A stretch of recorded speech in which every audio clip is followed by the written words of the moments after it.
a ministry. Our name is Juan 17:3 as a Spanish name for John 17:3. We first started as a Spanish ministry. Eventually, we changed our focus, and we also now doing English ministry, and we're going to be discussing a little bit about our group. At first, when we started we first meeting at different congregations within the corporate church. Eventually, we saw the need to work from the outside, and in 2004, around September, we decided to meet as a group. Just have regular services ourselves. The next year, we started doing some trips and trying to share the more and others. But there was something that didn't dawn on us, and that was the necessity of more of care for the things that were happening in around the world. For example, we would go and preach about the message, the truth of the Father and Son. But we had this idea, and that's kind of like how things were working at that time, especially that okay, we go ahead and preach the message, but we just wish you well, and we were on our way. But eventually, we saw that there was a need to actually be more involved with the brethren that were accepting the truth, and we decided to work closely together. Before that, part of what we saw, for example, I know there was congregation that we got there, we preached, and it was very beautiful.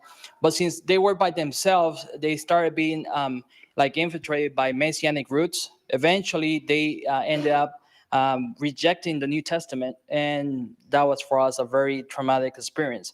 So after that, we saw the need that we couldn't have an attitude of as if that I'm not my brother's keeper. There's a need to try to look after each other, whatever way we can. Sometimes it's not very close, but sometimes we can work closely together. As a result, we're now,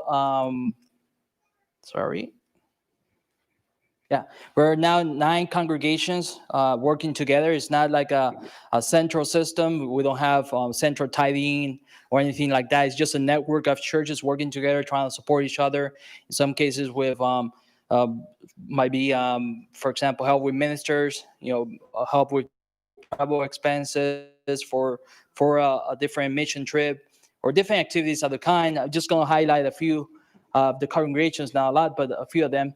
There's 2 in the Philippines, one in particular in Leyte, Calanga, Leyte, and they've done a lot of work in little time. It's been a blessing. They started from zero. They were not a congregation initially.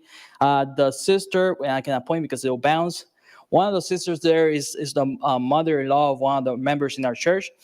And she accepted the truth. She started sharing little by her friends. Eventually it grew, it blossomed, and eventually they were able to build a building over there. And it's been a blessing for the community that they were in. And that was a big success because we had kids from everywhere in the community coming over and taking lessons. There were lessons about David and just try to teach the concept about morals, the need for God in our lives.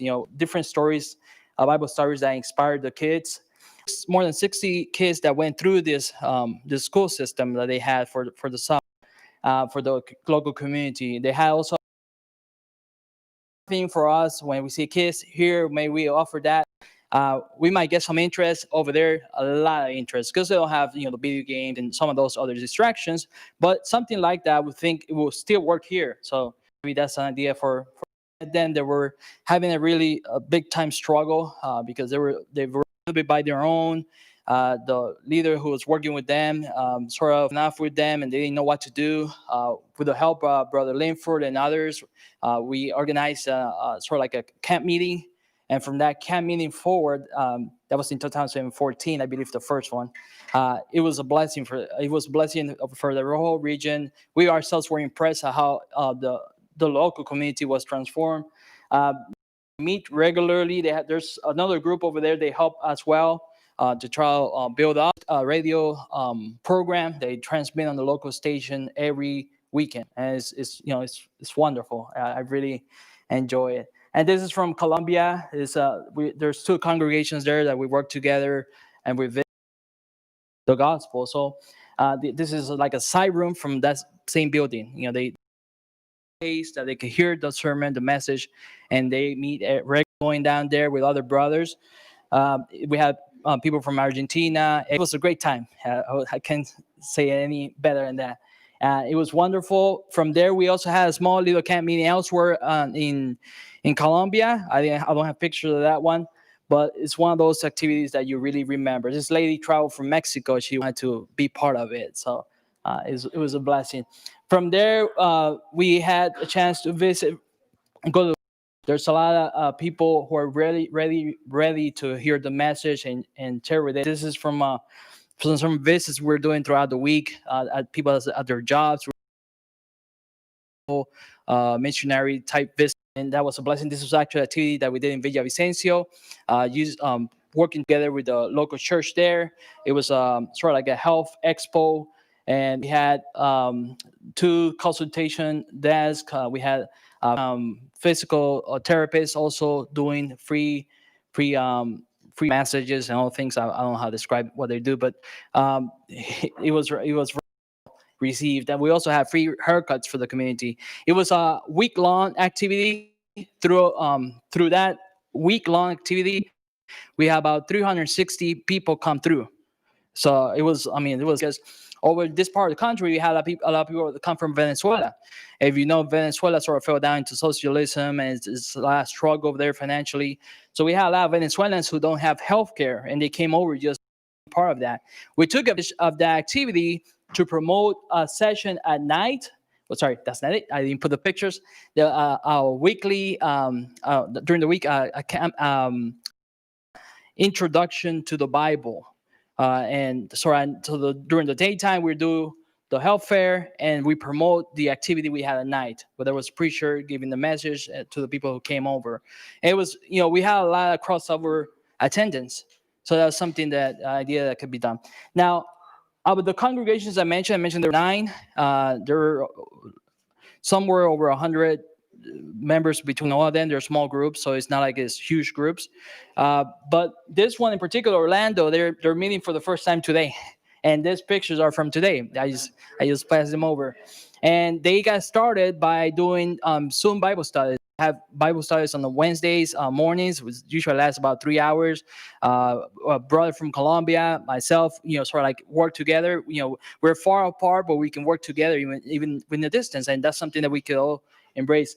And they're having activities right now. One of the brothers from Colombia is having a sort of like a transmitted message at the moment.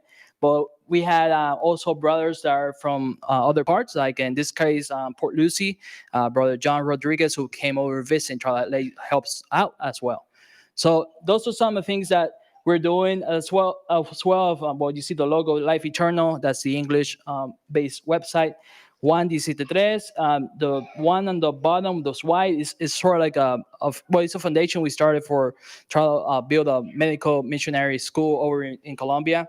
It's very important. It's based on the concept of medicine that is very revolutionary. I'd like to investigate more. Jerry started working the same concept in Tennessee as well. I encourage you to do that.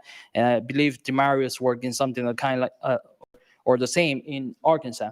And we started recently a website based for non-believers. But again, Mike, I'm part of. I help Alfred out here with the lifeeternal.info ministry. Actually, to make a long story short, my family and I, we've only been part of the ministry just a little over 2 years. We were part of the corporate church for a while, and then I've known them beforehand, but I wasn't aware that they were part of this movement. It wasn't until with Matt, actually, he had I think it was a seminar in Indy. I emailed Matt, and he told me we're going to meet at this place at some church in Indy. I show up. Hey, why are you guys doing here? So I mean, I didn't know they were part of this movement. I'm just blessed that we already knew them beforehand. So we've been working together. We in Indiana, our goal again is just to bring light to the world and help out our neighbors. We have church service at our home now, twice a month. So if you're in Indiana, feel free to stop by. We will feed you, of course, a nice meal after the church service. But now that we have, my brother just moved from California, he lives with us. Now we have a full-time Bible worker. So we're going to be doing more things, and all for the glory of God. Amen. Amen. Thank you very much.